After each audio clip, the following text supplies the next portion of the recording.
Hi, Philly Key Sports here with Harry Joe Yorgey, Undefeated Jr Middleweight from Bridgeport, PA.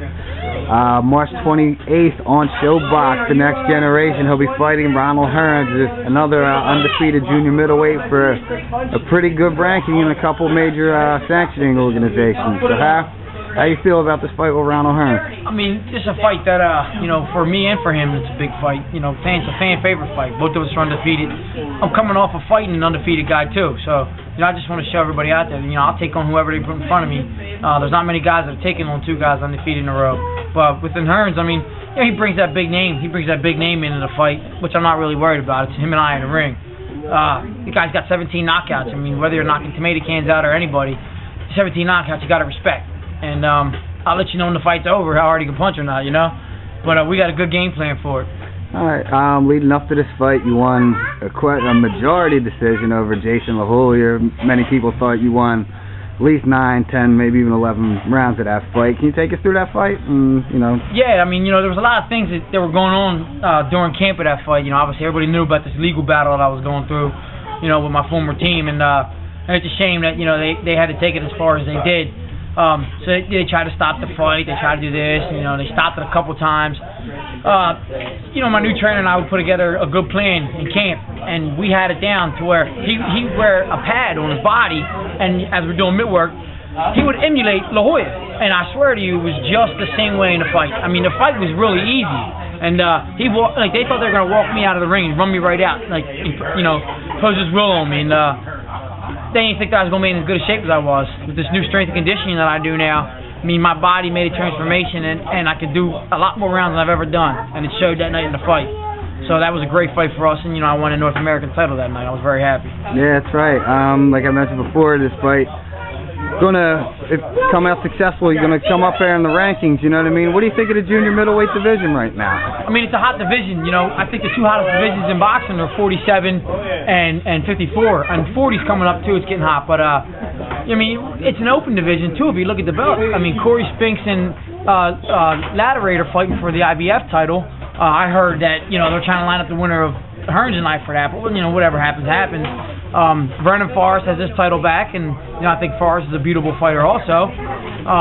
It's a good division for me. I'm strong at that weight. Not many guys are going to be 6'2" like Hearns, but I'm one of the bigger guys in this weight class too, and I'm excited about being in that weight class. It's right now everybody wants to see these guys fight at junior middleweight, and this fight's going to catapult me in the top 10 in the world.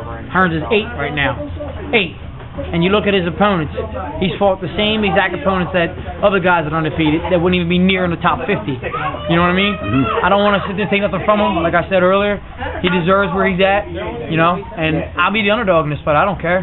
I'm coming to fight. All right, real quick, while we're talking junior middleweights here, just going to rattle off a couple names that are on the top end. Get your quick thoughts on them. Alfredo Anguilla. That's a good fighter. Anguilla comes with pressure. He doesn't really take angles or nothing, but he comes with pressure. I was offered to fight Anguilla on a 2 weeks notice when I was in camp for this fight, but I would never do that. I'm a true professional, and I wasn't in top. I was in shape, but I wasn't in sparring, and I would never do that to myself and sell myself short or sell the game short. But I like Anguilla. I like the way he fights, and I would like that fight for us in the future. That's not a bad one. James Kirkland.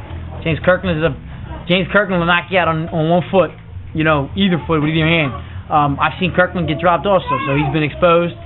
Kirkland's a little sloppy at times. He comes out and tries to put on the line the fact that he's in good shape and his training. Well, you know what? We do some crazy training too. We're in good shape. That'd be another great fight I'd like to have. Last one, I don't want to say he's the top dog because he kind of bounces around, but Paul Williams. Yeah. I knew you were going to say him. He's the other one there at 6'2", 6'3". Williams is a good fighter. You got to throw the southpaw in there too. And not only am I, like I said earlier, I'm a true professional with this. I'm also a fan of this game. Paul Williams is a hell of a fighter. You don't fight Paul Williams unless it's for the good money and for the title. But I do it. I'll do it in a second, but I'm gonna make sure it's for $1 million and a title.